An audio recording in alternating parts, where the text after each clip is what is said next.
नमस्ते आप सभी का। ये वीडियो स्टार्ट करने से पहले मैं अपोलोजाइज़ कर लेना चाहता हूँ जो मैंने पिछला वीडियो डाला था कि जेई और नीट का एग्ज़ाम कंडक्ट करवाऊँ। जनरली इस चैनल पे मैं जितना भी वीडियो डालता हूँ मैं काफ़ी सोचता हूँ, वो जो भी टॉपिक मैं डिस्कस कर रहा हूँ उसके दोनों प्रोज एंड कॉन्स दोनों डिस्कस करता हूँ और फिर उसके बाद कंक्लूजन में पहुँचता हूँ। लेकिन पिछला जो मैंने वीडियो डाला था, आई थिंक मैंने पूरा सोचा नहीं उसके दोनों साइड्स। और सिंस मैं यहाँ पर जर्मनी में रह रहा हूँ तो मुझे इंडिया की ग्राउंड रियलिटी भी अभी का उतना पूरा डिटेल में नहीं पता है। थोड़ा बहुत जो न्यूज़ वगैरह मैं सुनता हूँ वही पता रहता है, तो वो वीडियो भी मैंने हटा दिया है। तो इस वीडियो में मैं पहले डिस्कस कर लेता हूँ दोनों साइड कि एग्ज़ाम पोस्टपोन क्यों होना चाहिए, मतलब जो लोग बोल रहे हैं कि पोस्टपोन होना चाहिए उनके रीजंस क्या हैं क्यों पोस्टपोन होने चाहिए, और जो लोग जो मेरे जैसे लोग जिन्होंने वीडियो बना दिया था पिछले में बिना सोचे समझे, तो वो लोग जो बोल रहे हैं कि पोस्टपोन नहीं होना चाहिए तो क्यों नहीं पोस्टपोन होना चाहिए। और फिर आप लोग फिर हम लोग कुछ सोल्यूशन डिस्कस कर सकते हैं कि इसका पॉसिबल सोल्यूशंस क्या हो सकते हैं। तो सबसे पहले तो पोस्टपोन क्यों करने चाहिए। तो अभी इंडिया में 70,000 न्यू केसेस लगभग ऐड हो रहे हैं डेली। तो ये बहुत ही ज़्यादा नंबर है, मतलब 70,000 रिकॉर्डेड केसेज है, ऑफिशियल केसेज है। तो अनऑफिशियल या फिर जो लोग टेस्ट नहीं करवा रहे हैं, मतलब वो और ज़्यादा नंबर्स हो सकते हैं इससे। तो एक रीज़न वो है।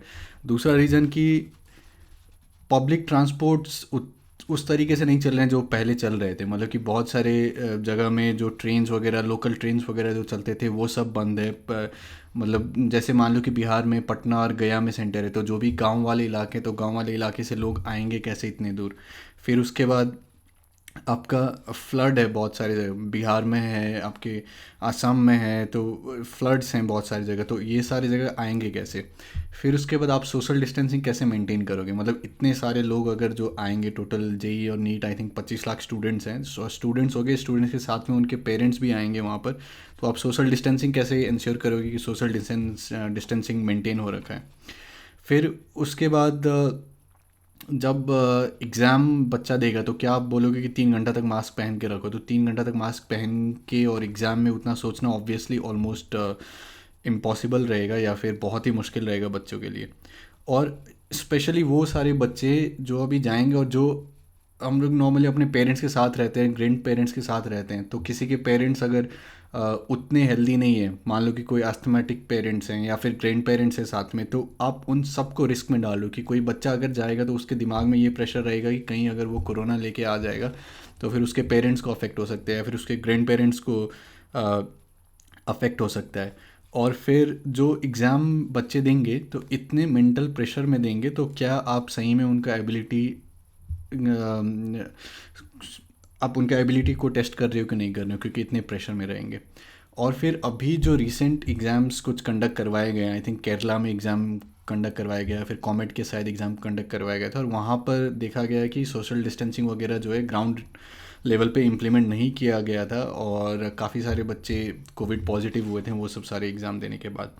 तो ये आई थिंक बहुत रीजंस है क्यों एग्ज़ाम पोस्टपोन होने चाहिए। अब हम लोग देखते हैं कि रीजंस या फिर आर्ग्यूमेंट्स क्या है कि एग्ज़ाम पोस्टपोन नहीं करने चाहिए। मतलब जो लोग बोल रहे हैं कि एग्ज़ाम पोस्टपोन नहीं करना चाहिए, जैसे मैंने पिछले वीडियो जो बनाया था उसमें, तो उस वो पॉइंट ऑफ व्यू है कि स्टूडेंट जो 2 साल या 3 साल से प्रिपेयर कर रहे हैं, तो उनके लिए कन्फ्यूजन टाइप का सिचुएशन हो गया है कि वो क्या करें। मतलब एग्ज़ाम कितना बार पोस्टपोन होते रहेगा, क्योंकि फिक्स नहीं है कि कब तक कोरोना ठीक होगा, कोरोना का सिचुएशन इंप्रूव होगा इंडिया में। 6 महीने लगेंगे, 1 साल लगेंगे, तो कब तक आप पोस्टपोन करते जाओगे। और स्टूडेंट्स जो हैं जो अच्छे से प्रिपेयर कर रहे हैं, तो वो एक मेंटल बहुत प्रेशर में आ गए हैं कि वो कितना बार रिपीट करते रहें सेम चीज़ को। और फिर इसके कारण जो है, अगर आप नेक्स्ट ईयर भी करवाते हो, मान लो कि आपने पोस्टपोन कर दिया फिर नेक्स्ट ईयर करवाओगे, तो नेक्स्ट ईयर जो लोग इस साल देने वाले थे वो लोग भी देंगे, और फिर जो लोग नेक्स्ट ईयर देने वाले थे वो लोग भी नेक्स्ट ईयर देंगे। तो जो कंपटीशन है वो आपका ऑलमोस्ट डबल हो जाएगा। और स्टूडेंट्स जो है वो आगे नहीं बढ़ पा रहे हैं कि वो जेई का निपटा के फिर उसके बाद आगे कुछ और सीखना स्टार्ट करें, या फिर जो उनका एकेडमिक ईयर है वो 1 साल या 2 साल फिर लॉस हो सकता है। तो ये जो है आर्ग्यूमेंट ये है कि क्यों पोस्टपोन नहीं करना चाहिए। तो आई थिंक अगर शांत दिमाग से बैठ के सोचेंगे कि पोस्टपोन क्यों करना चाहिए उसके फेवर में जो आर्ग्यूमेंट्स है, और पोस्टपोन क्यों नहीं करना चाहिए उसके फेवर में जो आर्ग्यूमेंट्स हैं, तो मेरे हिसाब से भी आई थिंक पोस्टपोन करना चाहिए। उसके आर्ग्यूमेंट्स जो हैं वो काफ़ी रीज़नेबल हैं और काफ़ी हैवी हैं, तो पोस्टपोन हो जाना चाहिए। तो पोस्टपोन अब करेंगे कैसे? अभी सुप्रीम कोर्ट ने तो बोल दिया कि एग्ज़ाम करवाओ, फिर एनटीए भी बोल रहे हैं कि एग्ज़ाम करवाओ। तो एक तरीका तो वही है कि आप ट्विटर वगैरह पे जाके ट्रेंड करवाओ, नरेंद्र मोदी को टैग करो, एजुकेशन मिनिस्ट्री को टैग करो, एजुकेशन मिनिस्टर को टैग करो, और फिर उनको बोलो कि हमारा प्रॉब्लम सुनो, ये सब सारा सुनो। एक वो तरीका है। दूसरा जो मैं आप लोग को थोड़ा मदद कर सकता हूँ शायद, कि आप लोग मुझे अपना वीडियो बना के भेज सकते हो, क्योंकि ये एग्ज़ाम आप लोग को देना है, तो आप लोग मेन समझो, और आप लोग मेन बता पाओगे कि आप लोग को प्रॉब्लम क्या है, या फिर आप अगर देना चाहते हो तो क्यों देना चाहते हो। तो मैं अपना ईमेल आईडी लिख देता हूँ डिस्क्रिप्शन में, तो आप लोग अपना वीडियो बना के भेज सकते हो। तो और मैं कोशिश करूँगा कि वो सारे वीडियो को एक साथ डाल के अपने चैनल पे डाल दूँ, ताकि मेरा जो भी जितना जितना प्लेटफॉर्म है उसमें जितने लोग सुन सके वो आवाज़, आपके आवाज़ को, तो फिर वो लोग वो देख सकें, और मैं भी थोड़ा ज़्यादा अच्छे तरीके से समझ पाऊँ कि प्रॉब्लम्स क्या क्या डिफरेंट टाइप के हैं आप लोगों के पास।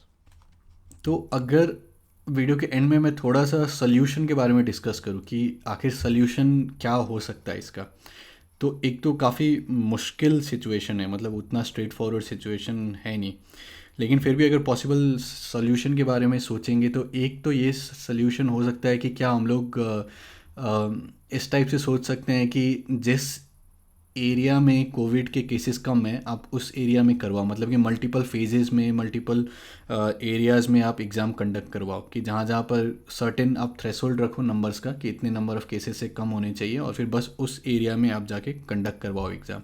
और इस तरीके से जो है बेटर प्रिपेयर हो सकता है, बेटर आप कंट्रोल कर सकते हो पूरा इंडिया भर में। तो ये शायद एक सोल्यूशन हो सकता है, लेकिन प्रैक्टिकली कितना फीजिबल है पता नहीं। दूसरा जो सोच सकते हैं, क्या हम लोग वर्चुअल एग्ज़ाम के बारे में सोच सकते हैं कि बच्चा रूम में बैठे बैठे क्या एग्ज़ाम दे सकता है क्या? तो उसमें फिर क्वेश्चन आ जाएगा कि अ, मतलब चीटिंग को कैसे रोकोगे? मतलब कि कोई अपना टीचर को बिठा के एग्ज़ाम दे देगा या जो भी। तो कुछ सोच सकते हैं कि जैसे रूम में मान लो कि आप 2-3 कैमरा लगा दो, तो आप इंश्योर करो कि क्या रूम में और कोई बंदा नहीं है, तो या फिर मोबाइल यूज़ नहीं कर रहा है, या फिर आप क्वेश्चंस इस टाइप के पूछो कि वहाँ पर क्रिटिकल थिंकिंग चेक हो। मान लो कि जैसे हम लोग का कुछ एग्ज़ाम्स में होते थे open book, open internet, open सब कुछ, तो सब कुछ ओपन है, लेकिन फिर भी आपको इतना सोचना पड़ेगा कि मतलब जब तक आप कॉन्सेप्ट नहीं समझो तो आप सॉल्व नहीं कर पाओगे। तो क्या वो फिजिबल है कि नहीं, वर्चुअल एग्ज़ाम्स के बारे में सोच सकते हैं।